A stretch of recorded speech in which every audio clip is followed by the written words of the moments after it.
আসুন।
আমি এই শার্টটা আপনাকে ফেরত দিয়েই যাব।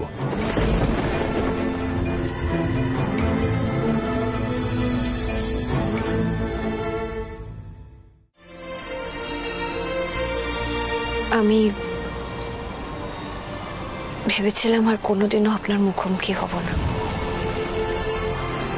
অনেক চেষ্টা করেছি, অনেক লড়াই করেছি আমি নিজের সাথে,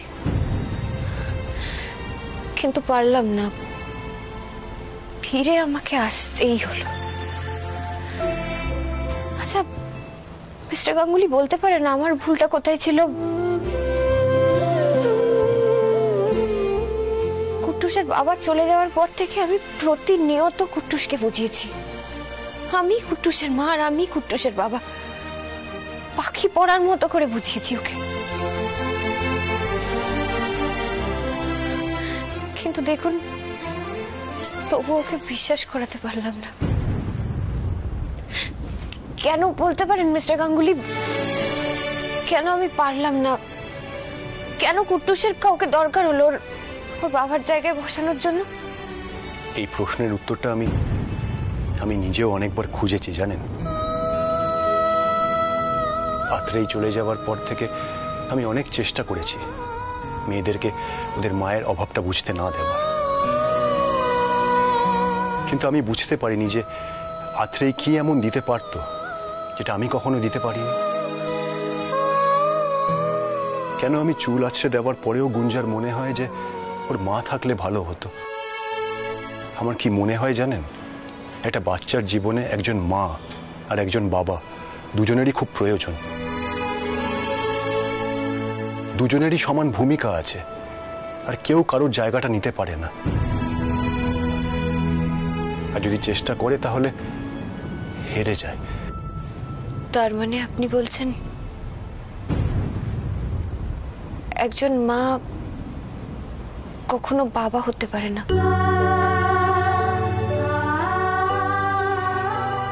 বাবার মতো দেখায়। বাবাও কেবল বাবা হয়েই থাকে।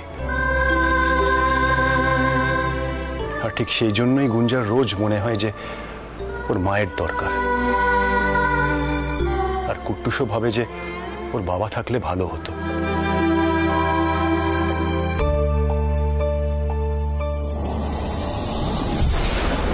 একটা কথা বলবো আপনাকে। আমি জানি আপনার সম্মানে আঘাত লেগেছে, তারপরেও আমি আজকে গুঞ্জাকে কথা দিয়েছিলাম যে ওর ভালো আন্টিকে আমি ওর কাছে ফিরিয়ে আনবো। শুধুমাত্র কুট্টুস আর গুঞ্জার মুখ চেয়ে আমরা দুজনে পারি না ওদের মুখে হাসি ফোটাতে?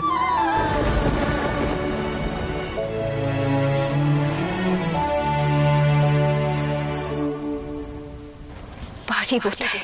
হৃদয়ে হৃদয়ে আধ পরিচয়, অধখানি কথা সঙ্গ নাহি হয়, লাজে ভয় আঙ্কেল তুমি? অধ বিশ্বাসে লাজে ভয়ে। কুট্টুস বাবু, তোমার জন্য আইসক্রিম এনেছি। মা দেখো, বাবার মতো আঙ্কেল সব জানে, তাই না মা? তোর মনে হয় না কুট্টুস অপূর্বকে তার বাবার জায়গায় বসিয়েছে? শুধু শ্রুতি ভাষা, শুধু শুধু যাওয়া আশা, শুধু স্রোতে ভাষা, শুধু আলো আঁধারে কাঁদা হাসা, শুধু যাওয়া আশা। ছেলেটা দরজা খোলো, আবার আমার খেলনাগুলো বার করতে হবে। কোন যায় ব্যাগে ঢুকিয়েছো না আমি নিজেও বুঝতে পারছি না। আবার তুমি ব্যাগে হাত দিলে বলবে দেখে আমি বারণ করেছিলাম এই ব্যাগে হাত দিতে। কুট্টুস, আমি এখন ঘর গোছাচ্ছি বাবা, তুমি আম্মার কাছে যাও, আম্মাকে বলো গল্প শোনাতে। তুমি ঘরে এলে এখন আমি ঘর গোছাতে পারবো না। যাও, আম্মার কাছে যাও কুট্টুস। তাহলে কি দাঁড়ালো? আজকে আমি না খেলে থাকবো, তাই তো? ও মা, তা কেন? আজে আমি ভাবলাম যে তোমাকে একটা নতুন গল্প শোনাবো, সেটা কি হবে? সত্যি আম্মা? সত্যি তো। চলো চলো চলো।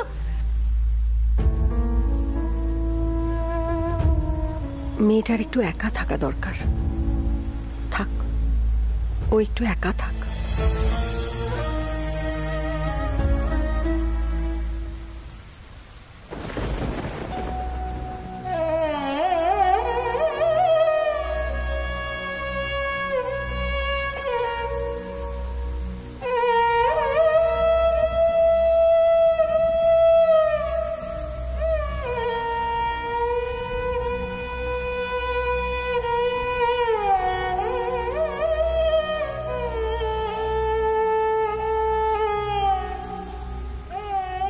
আমি আপনাকে কথা দিতে পারি মিসেস মিত্র যে আপনার স্বামীর জায়গাটা আমি কোনোদিনও নেব না। আমরা দুজন কেবলমাত্র কুট্টুস আর গুঞ্জার বাবা মা হয়েই থাকবো।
দেখি হাতটা।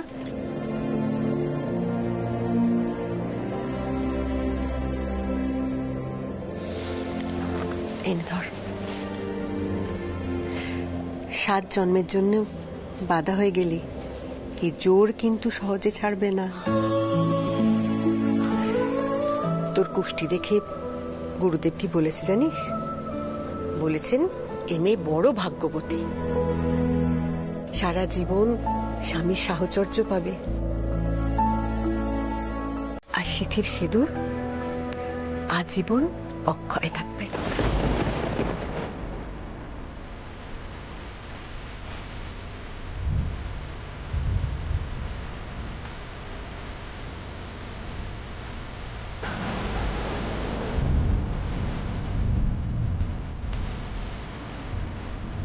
এই জোর এখন কুট্টুসে বাঁধা, এত সহজে এই জোর আলাদা হবে না।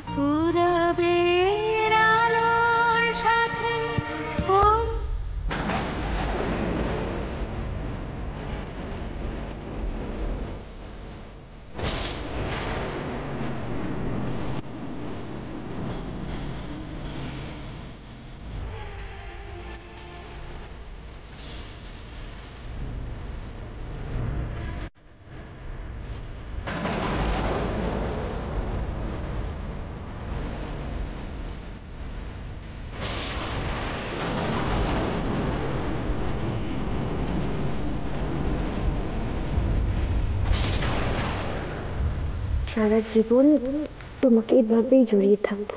তাই? কোনদিনও আলাদা দেবে না। আর যদি আলাদা হয়ে যাই?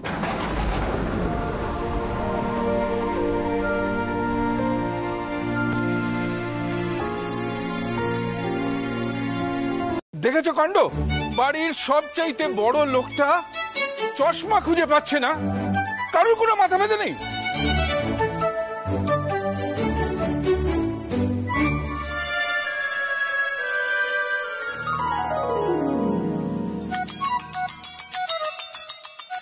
নাও, সবার চোখ কপালে তুলে দিয়ে উনি চশমা খুঁজছেন। এ কি বাবা, তোমার তো দিব্য দৃষ্টি আসছে। চশমা তো কপালে। ওই যে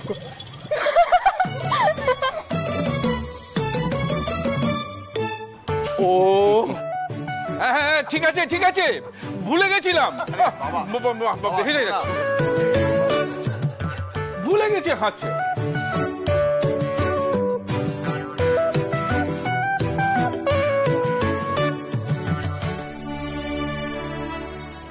তুমি আজ ক্রেপ বানিয়েছো? ওটা ক্রেপ না বাবা, ওটা গোলা রুটি। দ্যাট ইজ ক্রেপ কাকাতুয়া। বাবাই, এটা ক্রেপ না। সৃজা, তোমার কাকাতুয়ার স্কুলে এটাকে গোলা রুটি বলতো, আর তোমার স্কুলে এটাকে ক্রেপ বলে। হ্যাপি? আর আমার স্কুলে বলতো আবার খাবো। থাম, আমি কিন্তু চিলি সস দিয়ে খাবো। আর আমি সুইট সস দিয়ে খাবো।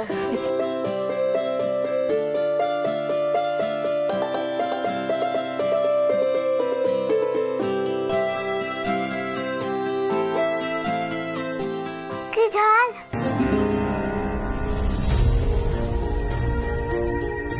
ঝাল লেগে গেল দিদি ভাই? হ্যাঁ, আমি তো বেশি লঙ্কা দিইও নি। ও বেচারার গালি লঙ্কাগুলো পড়লো বোধহয়। 60। কেন থাম, ভালো আন্টির মতন একদম ঝাল ছাড়া বানাতে পারোনি?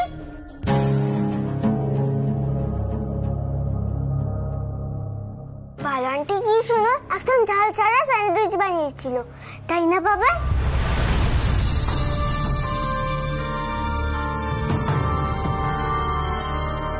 ঠিক আছে দিদি ভাই, তুমি দাঁড়াও, আমি তোমার জন্য একটা ঝাল ছাড়া বানিয়ে আনছি। না মা, দাঁড়াও। গুঞ্জা, থাম তো, একটু ঝাল দিয়েছে, কি হয়েছে তাতে? আর ঝাল না খেলে বড় হওয়া যায় না, কথাটা কে বলেছে তোমাকে? ভালো আন্টি।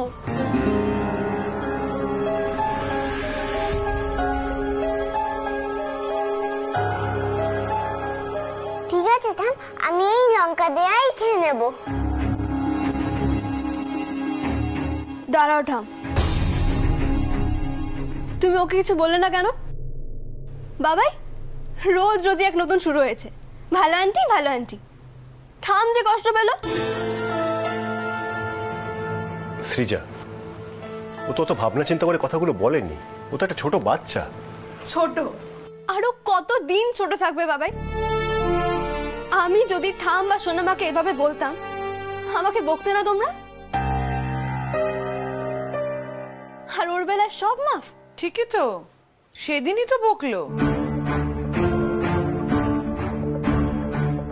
আচ্ছা আচ্ছা ঠিক আছে সৃজা, রাগ করে না, ও তো ছোট, সবাই একসাথে খেতে বসে মজা করছে, এখন রাগ করার কি আছে? মা দেখো, তুমি ছাড়া ওকে কে বোঝাবে বলো তো, একটু ওকে বোঝাও না। আমার নিজেরই তো বোঝার বাকি রয়ে গেছে রে শুভ্রা।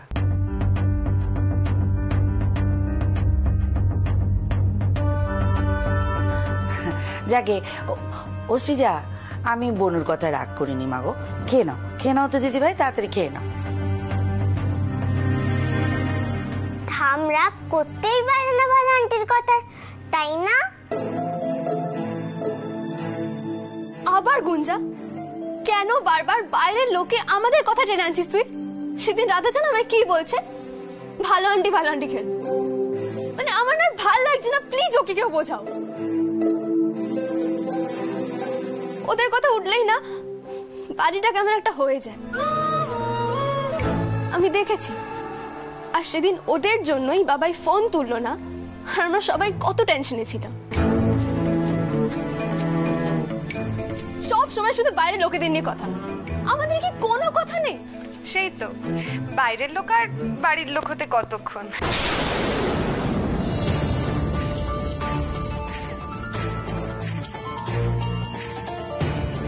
এই সেরেছে। কথাবার্তা একটু সংযত করো ঋতু।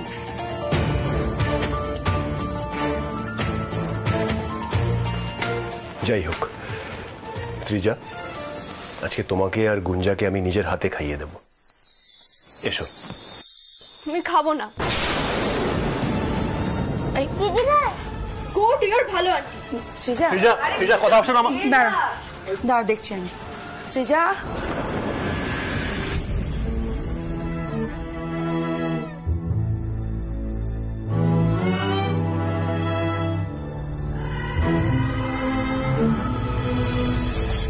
আয় আয়, দরজাটা দিয়ে দে।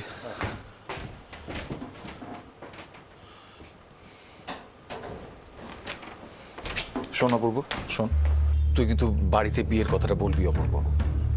আর কটা দিন পরে বলি না, আর একটু সময় নেই। আবার সময় কিসের বলতো?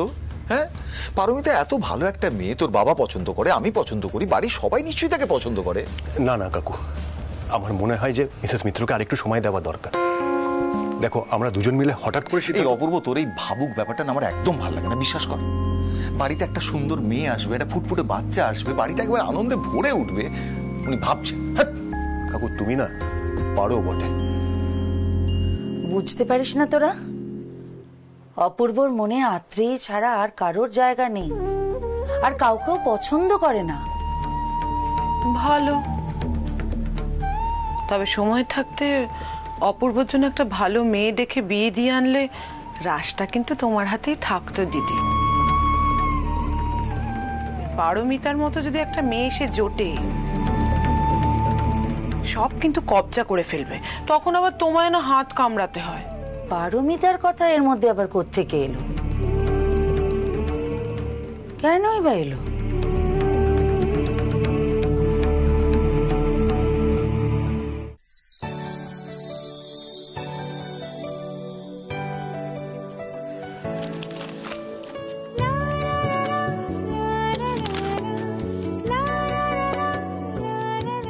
কি রে পড়ি, কাগজগুলো নিয়ে কি করছিস?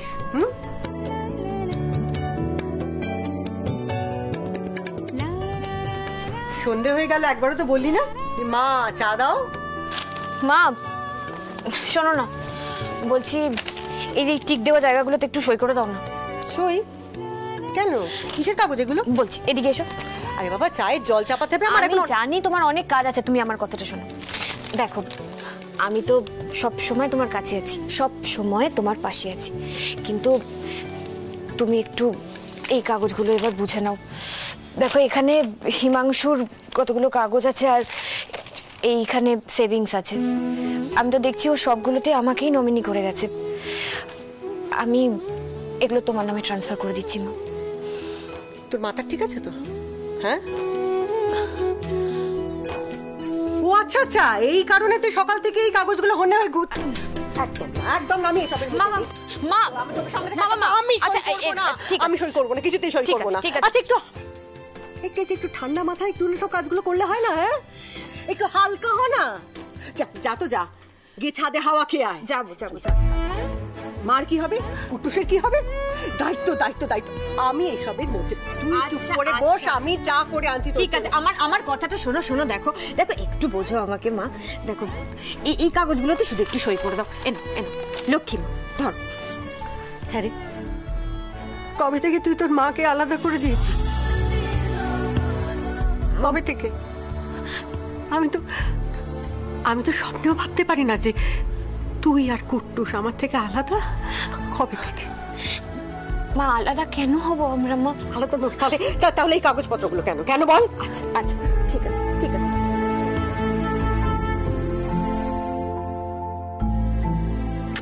দেখো দেখো, আমি তো সবসময় তোমার কাছে আছি, বলো, আমি তো পাশেই আছি তোমার। কিন্তু এই যে এই কাগজগুলো, এগুলো তো সব অফিসিয়াল কাগজপত্র, বলো। হঠাৎ করে ধরো কোনোদিন আমাদের দরকার পড়লো, তখন কিন্তু আমরাই মুশকিলে পড়ে যাব। আমার পরি যদি আমার সঙ্গে থাকে তাহলে কোনো সমস্যা নয়। পাশেই তো থাকতে চেয়েছিলাম মা, তোমরা থাকতে দিলে কই? এইসব বিয়ে টিয়ে দিয়ে তো তোমরা আমায় আচ্ছা মা, আমার যদি সত্যি এই বিয়েটা হয়ে যায় তাহলে আমি পারবো এখনকার মতো করে তোমার খেয়াল রাখতে?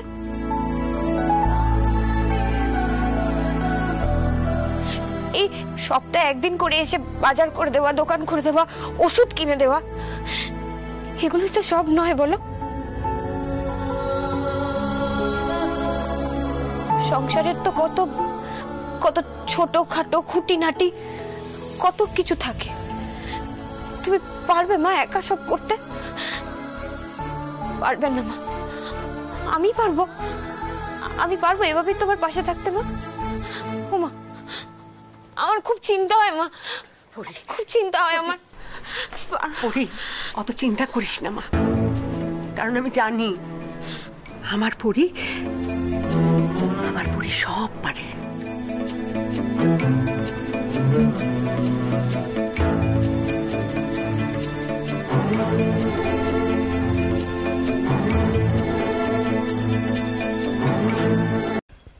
ভাই আন্টি কবে আসবে বলো না বাবাই, বলো না।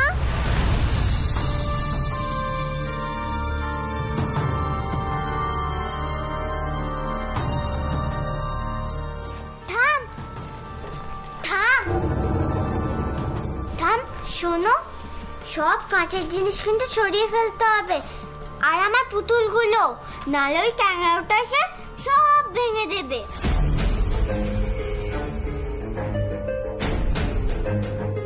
কেন রে গুঞ্জা, ও বাড়িতে এরকম করে নাকি? শোনা মা, ওর এত বড় লেজ আছে, আর ভালো আন্টিকে পেতে গেলে ওকেও সহ্য করতে হবে। ওরে বাবা রে, থাম থাম, ভালো আন্টি কবে আসবে গো? কাকা দাদু যে বলেছিল কি আশীর্বাদ না কি করতে হবে, সেটা করলেই ভালো আন্টি চলে আসবে। কবে করবে ঠাম, কবে করবে বলো না।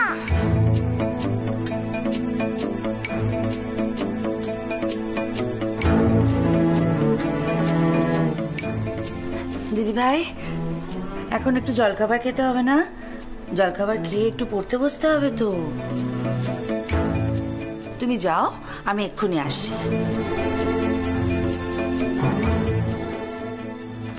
তুই কোথায় যাচ্ছিস? দাঁড়া এখানে চুপ করে। তুই আগে বল যে আমরা কবে বাবার সাথে দেখা করব।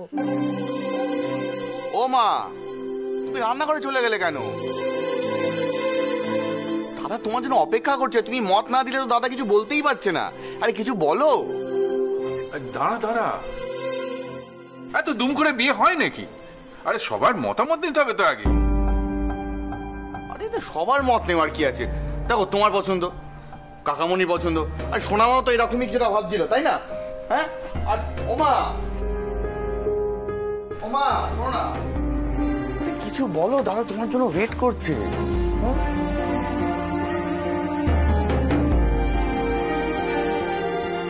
বলছি শোন না, দেখো দাদা আমাদের কত কথা ভাবে বলো তো। এই যে আমি ঘুরে ঘুরে গান গাইতে ভালোবাসি, সেটাকে দাদা প্রশ্রয় দেয়। দা ভাই কিছুই করতে চায় না, তাতেও কত সাহস যোগায়। বল না কিছু। মা, দাদা ভাই তো বিপদ থেকে আমাকে জোর করে এখানে টেনে এনেছে, তাই না? আমা শোন, এদিকে শোন, এদিকে দেখো, সৃজা, গুঞ্জা, বাড়ির বড়দের, এদের কথা বাদই দিলাম, দাদার সবার খেয়াল রাখে।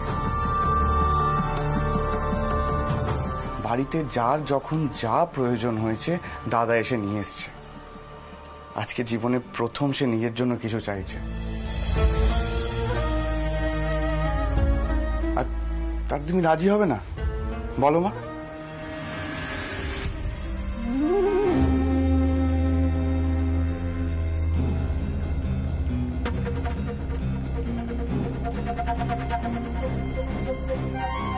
মা, বুঝতে পারছো, এই জন্যই তোমার পছন্দের পাত্রীকে নাকচ করেছিল।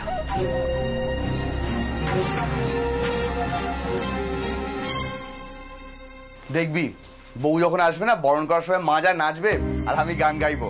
দাদা দেখে নিবি, আমি গান গাইবার মা নাচবে তখন। হ্যাঁ ও মা, চলো কিছু তো বলো। আরে শোনো না ওমা, শোনো না, আরে মা কিছু তো বলো। আরে বাবা কি বলবো, দেখছিস তো আমার রাজ্যের কাজ পড়ে আছে, গ্যাস চলছে রান্নাঘরে। শুভ্রা সবাইকে খেতে বসতে বল। ওমা কিছু তো বল।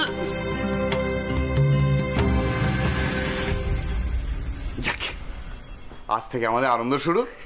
দাদার বিয়ে বলে কথা।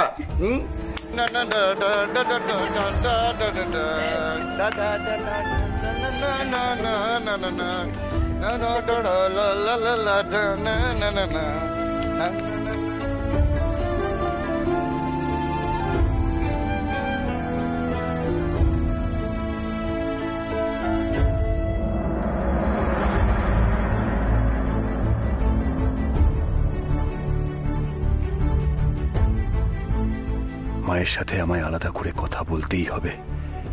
মা বিষয়টা সহজভাবে নেয়নি, আমি ভালো করেই বুঝতে পারছি।